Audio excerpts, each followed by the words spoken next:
2 years ago tonight, one of Colorado's worst wildfires in history was racing through Grand County. It was on this day in 2020, the East Troublesome Fire burned up into Grand Lake. It killed 2 people and destroyed more than 360 homes. And from there, the fire jumped the Continental Divide and burned through Rocky Mountain National Park. All of Estes Park had to evacuate, but the town was spared thanks to a change in the winds and some fire prevention work that slowed down that fire. East Troublesome is Colorado's second largest fire on record. It burned more than 300 square miles, and we still do not know how it started. 2 years later, and recovery is still going slow in Grand County. While some people chose to leave that town, the others who decided to stay and rebuild are still in the middle of a process that they say sometimes feels impossible. 9 News reporter Mark Salinger shows us why a shortage of builders has some families looking around the country for help. Building a home takes persistence. I'm just gonna grab that drill bit. And lots of hard work to get to the point where installing bathroom doors is the biggest challenge of the day. Yeah, it's still pretty tight, huh? Outside a home filled with construction workers. You know what I'm saying? And this is Columbine Lake, Colorado, Grand Lake, Colorado. This is our home. Our family is amazed that we're here now. Paul and Mary Johnson We've been here since 1993. realize how lucky they are. But we've been around Grand Lake our whole lives. Yeah, it's really resurrected from the ashes. It's built on the original site of our log cabin. 2 years after the East Troublesome Fire destroyed nearly 400 homes, including the Johnsons, finding a builder can be nearly impossible. Right. Families are waiting for years to break ground in a rural part of the state overrun with demand. It feels awesome to be done. But I have to tell you, I feel bad for those people that aren't here yet with us. And for us to be rebuilding and knowing our close friends are gone or are waiting 2 more years is a horrible feeling. Only a handful of homes in their neighborhood burned. Recovery looks different for everyone. So our neighbor has got a contractor who's working on 5 other homes, and our other neighbor hasn't even been able to start 2 years later. And not a shovel of dirt has moved. We're busy 8 days a week. It's just never ending after the fire. Crews are finishing Paul and Mary's home this week. Builders are so scarce in Grand County. The only reason that's possible is because they had connections across the country. Besides the grace of a contractor coming from Pennsylvania, we wouldn't have been able to even be thinking about a house. It's that bad here. At Les Watkins' construction site across town, We're only about 2 weeks away from starting vertical construction. the sounds of recovery are just beginning. 21 months after the planning started to rebuild this home, also destroyed by the fire. And it's been very slow for the homeowners. From this site, the view shows the work left to do. And that home up there is siding. They got their roof on. They're probably doing work inside. Only 135 permits have been issued to rebuild homes destroyed by the fire. That's around a third of the total homes lost. As construction costs rise and labor is difficult to find, it's unknown how many more will rebuild. If you don't do it, somebody else is going to grab the contractor, somebody else is going to grab the excavator, somebody else. It's really it's a gold rush mentality. Work never stops in Grand County. Yep. As much as people want to grieve and need to grieve, you have to learn how to grieve at the same time that you're moving. Mm-hmm. You can't sit still.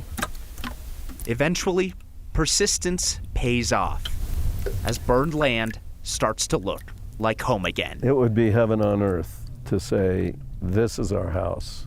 This is our new beginning. In Grand County, I'm Mark Salinger. That's what we hope for. 9 News. Builders in the area say they are beginning to see more families just move away instead of choosing to rebuild. The number of rebuild permits submitted to Grand County has started to slow down over the past year. And in many cases, insurance companies will stop paying for rentals after 2 years. A federal appeals court is temporarily stopping President Biden's student loan forgiveness plan. The court's considering an appeal from 6 Republican states. They filed a lawsuit against the program, which a federal judge dismissed yesterday. The states have been asking an appeals court for a preliminary injunction to halt the policy. They say the Biden administration doesn't have the authority to grant loan forgiveness. The court is giving the Biden administration until Monday to respond. About 22 million people already applied for loans to be forgiven. Until the court rules on the appeal, no payments will go out. The White House noted that the court's order does not stop applications from being processed, so the White House is still encouraging people to apply. The suspect in the deadly shooting at the King Soopers in Boulder is still incompetent to proceed in the case against him. A judge made that decision today. Ahmad Alissa is accused of shooting and killing 10 people at that store in March of 2021. His next review hearing will be at the end of January. Colorado Mental Health Institute is required to give progress reports to the court every month until he is considered competent. That case has been on hold since December. A nonprofit is turning 2 motels on East Colfax into housing for people who are experiencing homelessness. The Fax Partnership owns the Westerner and the Sand and Sage motels. The group says the motels were closed down last year for nuisance issues. They have them back open. The rooms are 20% cheaper than they were before, and next year the rooms will be free for people experiencing homelessness. So we feel like by us buying them, we're now making them safer, we're providing services, and then next year we're going to be converting them to shelter so that those who are unhoused have a place to live. Rooms will also be able to house people displaced by redevelopment of another hotel on Colfax. College is already so expensive, and for a lot of students, inflation is making it even harder to pay for food right now. 9 News reporter Luis De Leon shows us how MSU Denver is upgrading an on-campus food pantry to now help reach more students. Yeah, so if I crack open these doors, you can see that we have a fridge. Even the smallest of spaces It is a struggle. is home to the biggest of missions. I think it's sort of an unknown burden that people don't think about. For Brianna Rendon, a senior at MSU Denver, the mission of addressing food insecurity on campus takes place in a room smaller than most. We get a line down the hallway. The space is very tiny, funding is tight, and we've really outgrown our little pantry here. Which is why a big space like this is needed. It's 10 times the square footage. Miguel Huerta is assistant director of MSU's Student Care Center. The center helps run the pantry and served more than 1,300 students last year with fast-growing demand. And already 8 weeks into the semester, we're on pace to maybe more than double the number of students and visits that we are going to have. A big part of that, he believes, has to do with inflation. And then this is our walk-in cooler, which is an absolute game changer. They recently secured this much larger space right in the heart of the student union and hope to open it by the end of November.